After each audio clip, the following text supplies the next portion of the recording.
My name is Kylie Bartel. I am a therapeutic horsemanship coach and mental health counselor. A therapeutic horsemanship coach takes rider and horse teams and works with them sort of like couples counseling. We're trying to work on building a bond and a relationship where both the horse and the rider are left better than we found them. In my work as a mental health counselor, I work with a person-centered, trauma-informed approach to come alongside folks when they have goals and they're having trouble reaching them. And then we get really creative about the solutions that they need. Sometimes that can be in the arena with their horse if they've had a bad experience. Sometimes it's stuff outside of the arena that's impacting in the arena or vice versa. So I just find that in my work as a mental health counselor, we are building skills with the horses that translate outside of the arena.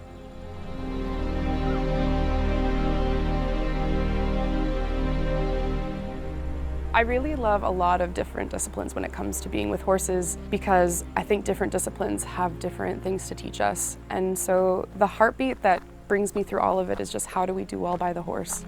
I had an uncle when I was young who loaned me a pony that I could ride around our family farm on. I didn't actually have any coaching or anyone to tell me what to do. I just got to spend time figuring out how to get from A to B and what my horse needed to get there. From that starting point, I got a chance to take English riding lessons, and I did a bit of eventing and jumping and dressage. And I also got to do some overnight pack trips in the Rocky Mountains with horses, which were incredible experiences for teaching me that horses are capable of doing a lot more than we sometimes think they can.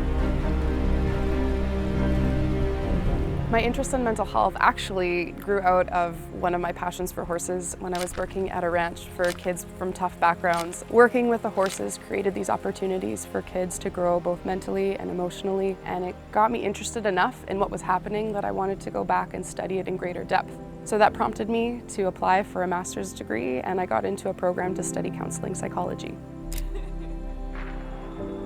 After I completed my master's degree, I realized that I had all these skills for working with folks when they were in struggle, but I didn't have as many tools or ways of working with horses when horses were in struggle. And I really wanted to essentially try to get a master's degree in horsemanship. So I went in search of a mentor and took a deep dive in learning relational horsemanship. At its core, relational horsemanship is about so much more than riding horses. It's about understanding what they need and understanding what we need and coming into a place where we can build a mutually beneficial relationship. When I watch different horses in different disciplines, there is a common thread I'm drawn to, and that is this concept of an inner yes. So a lot of times people are really interested in how do I get my horse to do the thing? How do I get their body to do the thing? But I'm really interested in when a horse is interested in what they're doing. That's why things like liberty work are really interesting, because when we take some of those pressures or things away, what is the horse thinking on the inside about what's happening? And the cool thing when I work with people is it's often very similar. When people are stuck in jobs or places where they're going through the motions, but inside they're just feeling like they have to, they must, they should. One of the biggest things we aim to shift is trying to find a way for them to discover an inner yes or a pull. What is something that they want in what they're going through? What is something they like or something that aligns them to be drawn toward a value? Those are often the most powerful motivators for both horses and people.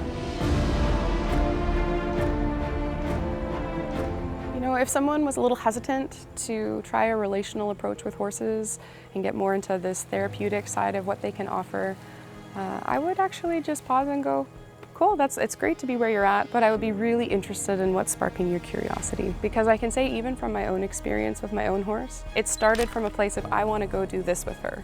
And when I met barriers, I was kind of confused and I had to go back to the drawing board. And when I learned more ways of helping her do the things we wanted to do, whether that be go out for a trail ride, go jumping, go move cows, any of those tasks actually came back down to the same elements of are we in it together? Do I see what you see? And from those places, when you build that solid relationship and that solid foundation, you can take that almost anywhere you want to go.